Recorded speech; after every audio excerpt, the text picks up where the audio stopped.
Zdravo, jaz sem Davida, stara sem 24 let in prihajam iz Svete Ane iz Slovenskih Goric. V bistvu imamo okoli 6 hektarjev, letno proizvedemo okoli 30 do 40 tisoč litrov vina. S tem vsem skupaj je začel moj ati. V času korone smo tudi prenovili staro klet, ki je stara okoli 150 let. V bistvu midva z bratom že zelo pomagamo, hodimo na različne sejme, vodimo degustacije, tako da je tudi najina želja, da potem to prevzamemo in širimo samo vinarstvo. Do kulinarike pa imam in ati že odkar se spomnim, zelo rada je ta dobro hrano. Zraven sta me jemala na različne kosila, večerje in od takrat moja ljubezen do hrane, pa do same kulinarike. Jaz se spomnim, da sem že pri moji babici, vem, da smo vedno delali jabolčni štrudelj, ko sem bila na počitnicah, stara sem bila po moje, ne vem, 5-6 let. Potem pa sem začela tako počasi malo kuhati, kakšne špagete, potem že kakšno meso, testenine, ne vem. Tako da verjetno pri kakih 10, 11, 12 letih počasi mogoče.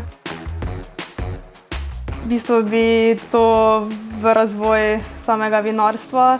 Moj plan je tudi, da bi glamping zgradili doma, tako da v sam razvoj tega bi vložila.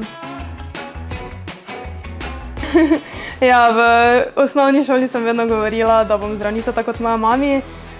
Potem, ko sem pa prišla v srednjo šolo, pa so se moji plani malo spremenili in sem v bistvu htela nekaj povezano mogoče z turizmom, z kulinariko, tako da sem, ja. Jaz imam ful rada azijsko, tako da tudi ko kuham, vedno dam nek azijski pridih, mogoče kak kari, to imam zelo rada, kak kitajski zeleni kari to. Pa malo bom ziher nervozna na začetku, ampak mislim, da se bom potem sčasoma tudi navadila, pa upam, da se bomo na nek način tudi spoprijateljili pa se dobro razumeli, tako da mislim, da bo okej pol. Ja, če pridem dovolj daleč, pa če bom imela dovolj časa, bi bolj rada naredila goveje repe v ekonom loncu. To je ena taka jed, ko mislim, da bi znala zelo presenetiti. Moja mogoče včasih sem malo neorganizirana, ko je stres prisoten. Tako da to, stres pa mogoče, da bi malo bila neorganizirana.